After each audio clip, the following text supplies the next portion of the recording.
Everyone in the US has a gun. You need a car to live in the US. Education system in the US is expensive. Hey guys, this is Jeff from Fluent American, and I know we normally focus on pronunciation related topics, but when I'm teaching classes, we're also having conversations and talking a little bit too. So these are some topics that have commonly come up in my classes with students. Number one, you need a car to live in the US. Well, the truth is that it kind of depends on where you're from. What basically happened, especially after World War II, so basically after World War II, the country came to this crossroads. They're like, okay, we can continue with rail, or we can start to push more private transportation with automobiles, highways, and roads. And the country naturally chose roads, as you can see, to the modern day. And so that has had a huge effect on cities that nowadays are much more sprawling, take up much more space. Compare cities like Houston or Los Angeles to New York, Philadelphia, Boston. Size is very noticeable, although the population actually tends to be roughly the same. Getting back to the point about whether or not you need a car, I would generally say that if you're on the East Coast, Philadelphia, New York, Washington, D.C., Boston, these are cities where if you're downtown, you really don't need a car. And in fact, it can make your life more difficult because you have to park it, you have to move it for street sweeping, you have to avoid tickets. There's a lot of hassles involved with having a car in those cities. Whereas if you're living somewhere like in Texas, in a lot of cities in California, using public transportation becomes much, much, much more difficult. Next, everyone eats McDonald's and fast food. There's a new kind of trend, right? I shouldn't say new, it's been happening for maybe the last 10, 15, 20 years. Instead of fast food, you're seeing the arrival of a lot of chains that are more identified as fast casual.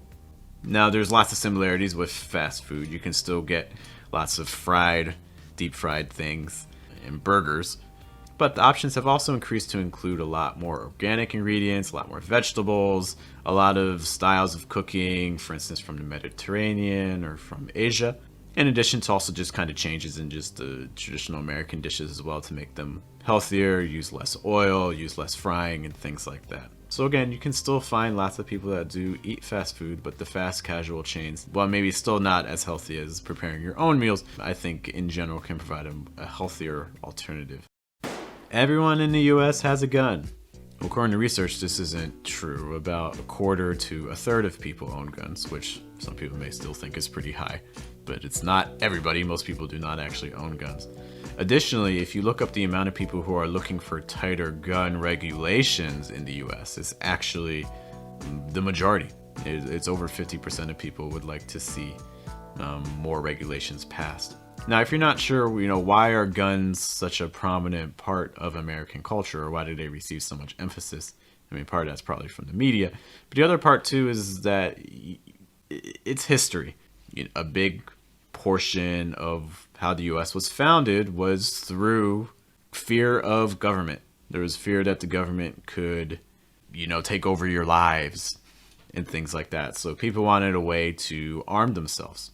When the Constitution was written, not long before that, when England was in charge of the colonies, England could do things like, for instance, house soldiers in people's homes. They could say, hey, we want this soldier to live in your house. And there were lots of other things that were happening too that just had an impact on how people viewed government, viewed it unfavorably. And so that's the big thing with the Second Amendment, which, pushes and allows people to bear arms, supposedly. There's also different interpretations of the Second Amendment. The Second Amendment doesn't specifically say everyone can own a gun. That's not actually the wording. It's kind of just how people have interpreted the Second Amendment, and it wasn't even historically always interpreted that way. So it's just some things of awareness. In general, to answer the question, I would again say it depends on history. Looking for daily pronunciation practice and feedback? You need our Telegram group. Find out more info by taking a look at patreon.com/fluentamerican. People in the US only speak one language, English? Yes and no. So definitely the majority of people in the US do not speak another language, although this is a trend that is changing slightly, but this probably has more to do with immigration and people moving to the US than with people who have been in the US for generations picking up additional languages. Research from the Center on Immigration Studies puts the number of families that speak a language other than English at home at about 60 to 70 million people, which equates to about a quarter to a third of households in the US that speak a different language.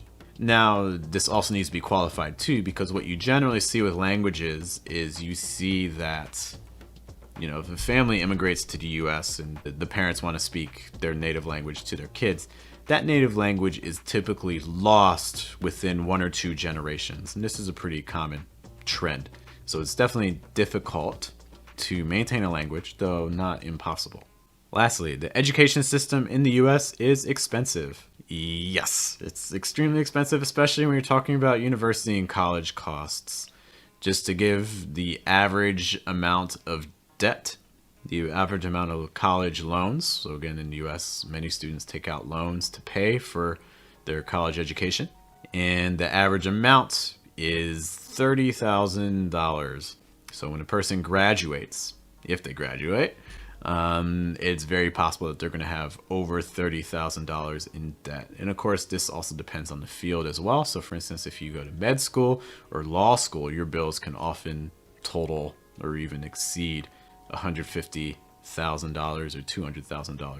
And yeah, so college tuition is extremely expensive, and it's something that it wasn't always the case, but costs have gone way above inflation since like the 1980s. So now you're getting these extremely high costs. It's very easy to spend $40,000 to $50,000 for 1 year at a school. And if you're an international student applying to a school in the US, you're going to be probably spending more than that, because international students pay a significant amount more than domestic students.